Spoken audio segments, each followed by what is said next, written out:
kemarin dapat masalah, suruh PPG. Jadi ada masalah yang kuidentifikasikan. Masalah yang pertama yang aku dapat itu tentang motivasiannya Kak. Jadi pelajaran matematika meminatkan. Kayak mana ya Kak? Kayaknya anak-anak ini motivasinya rendah kali di situ. Banyakannya tidur. Bukan tidur sih sebenarnya, yang loyo-loyo kayak gini gitu. Males. Itu Nggak mau dengerin. Iya. Apa sih Kak penyebabnya itu Kak? Biasanya mungkin Kiki kurang masih motivasi belajar untuk anak-anak. Mungkinnya kita kan sebelum ngajar itu kasihlah motivasinya apa gitu, sehingga mereka tuh semangat. Misalnya contohnya kan bisa kayak ice breaking atau tanya jawab kan gitu. Ya motivasi belajar lah. Apa tujuannya, bagaimana, kan manfaat kita belajar menggunakan itu gitu. Kadang-kadang kan Kak, ini masih matematika nih Kak. Udah gitu anak-anak ini kalau mengajarkan apapun kita bisa bangun datar itu kan ada perkalian ya kan, pecahan itu ada perkalian, tapi aku rasa konsep dari perkalian ini yang mereka belum paham. Itu faktornya apa gitu? Kalau perkalian itu kan anak-anak itu nggak ngerti biasanya tadi konsep. Awalnya kenapa bisa misalnya contohnya 3 kali 3 sama dengan 9. Munculnya 9 itu dari mana, itu seharusnya kita itu harus bisa menjelaskannya misalnya pakai alat peraga. Jadi oh iya kan banyak sih media belajar yang bisa diambil dari YouTube. Tengok banyak referensi yang bisa kita ciptakan sendiri. Nah itu lebih bagus sih. Itu coba diinin aja, cari referensi enggak. Jadi kita bisa memacu lah untuk kita ngajar itu sehingga anak-anak semangat untuk belajarnya. Iya Kak. Kita kan selalu mengadakan literasi di sekolah gitu kan, 15 menit kadang-kadang hari Jumat kita buat literasi di lapangan. Tapi yang saya lihat di kelas saya terutama gitu kan, selain anak-anak kita pun keseluruhan gitu Kak, kayaknya kurang memahami apa yang dia baca. Itu apa ya? Kok bisa gitu gitu? Itu bisa dilihat dari buku ajar itu. Bedanya anak-anak kenapa bisa suka buku komik, buku cerita, sama buku yang hanya teks saja. Karena tadi itu isi dari bukunya itu kan nggak ada gambar, nggak menarik. Namanya anak-anak, pasti dia pengen bukunya itu bergambar. Walaupun sudah kelas 6, kelas tinggi, tapi kalau namanya masih SD, itu anak-anak itu masih tertarik tengok gambar. Nah, kenapa komik itu tidak terlalu banyak, tapi ceritanya menarik gitu kan. Jadi nggak terlalu berat. Nah, jadi mereka tuh buat aja, mulai aja dulu untuk yang kita cari referensi buku yang isinya itu teks tapi ada gambarnya lebih banyak. Jadi mereka tuh oh ini isinya menjelaskan tentang gambar. Kalau hanya buku itu bercerita tulisan aja, ya anak bosan, nengoknya aja udah males kan gitu. Sama kayak lihat dia soal ujian, dikasih wacananya udah panjang udah malas, tapi kalau ada gambarnya dia akan suka gitu. Apalagi pelajaran tematik kita sekarang gitu kan Kak. Ada yang gambarnya aja yang lebih banyak, hanya teks bacaan percakapan gitu, ada yang seperti itu.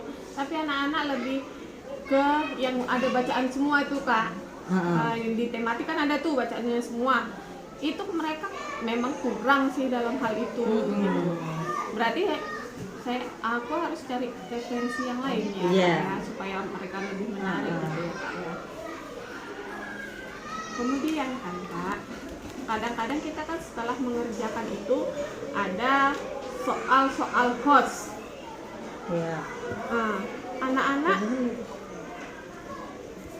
aku rasa belum bisa menjawab soal-soal hots gitu Kak. Apa yang menyebabkannya? Apa yang menyebabkannya? Gak bisa dia, ini soal hots nih, gak bisa jawab gitu. Ya mungkin kelas 1 karena literasi mereka yang rendah gitu Kak. Itu faktor dari mereka, apa faktor dari aku juga ada gitu sebagai guru.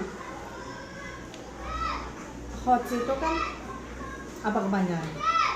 High thinking order. High order thinking skill kan? Iya. Nah, sebagai guru tuh pahami dulu konsep HOTS itu apa, baru bisa kita mengaplikasikan.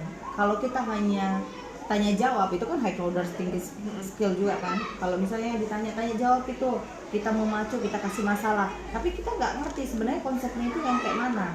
Nah, nanti kalau kita udah tahu, oh ini ya kira-kira permasalahannya, kita kaitkan. Biasanya kita permasalahannya di kehidupan sehari-hari, coba kita kaitkan sama soal materi gitu kan. Jadi sebenarnya ada dua. Kalau mau mempermudah kita penggunaan HOTS ini, siswa dan guru harus saling mengerti, ya kan? Kita kasih tahu bagaimana pertanyaannya, bagaimana cara kita agar anak-anak mampu untuk menjawab pertanyaan yang kita buat. Kan dia menimbulkan masalah kan? Nah, kita bimbing lah seperti itu. Itu paling penyebabnya itu lah, antara kita pun nggak ngerti sama anak-anak pun kurang paham. Nanya udah selesai, kita sering gitu kan. Kira-kira apa penyebab dari lingkungan alam yang sudah rusak, kan begitu kan? Dikasih tahu, habis itu selesai, seharusnya ada lagi, sehingga sampai ke dalam-dalam, jadi mereka lebih mengerti gitu. Kalau manfaatnya bagaimana Kak? No, teknologi. Teknologi dulu aku lihat kan jarang sih menggunakan TIK di sekolah ini. Ya aku sendiri pun jarang juga menggunakan TIK. Itu menurut kakak ya, penyebab guru-guru di sekolah kita ini jarang menggunakan TIK itu? Ya pasti satu lah, kurang paham. Yang kedua faktor usia. Kebanyakan yang namanya guru senior disuruh megang laptop udah bayang katanya ya kan. Jadi gimana caranya? Ya sudah, harus diajarkan, banyak berlatih. Laptop sama handphone itu kan beda tipis, ya kan? Iya. Kalau laptop ada keyboardnya, kalau ini malah sebenarnya lebih canggih nih. Tapi kenapa mereka bisa lebih ngetik ini daripada keyboard? Samanya letak ABCD-nya, cuman kan ada tombol-tombol alt-nya ya kan, space-nya kan beda gitu. Tapi kan sebenarnya ini samanya. Kalau dia bisa pakai ini, pasti dia juga bisa pakai laptop. Cuman namanya kalau yang ada dibutuhkan kesadaran diri untuk mengembangkan diri. Kalau nggak mau bertambah ya kurang kesadaran dirinya, ya sudah. Kita mau mengaplikasikan TIK itu di dalam pembelajaran ya pasti nggak akan bisa. Tapi yang pastinya TIK ini dalam pembelajaran sekarang sangat dibutuhkan.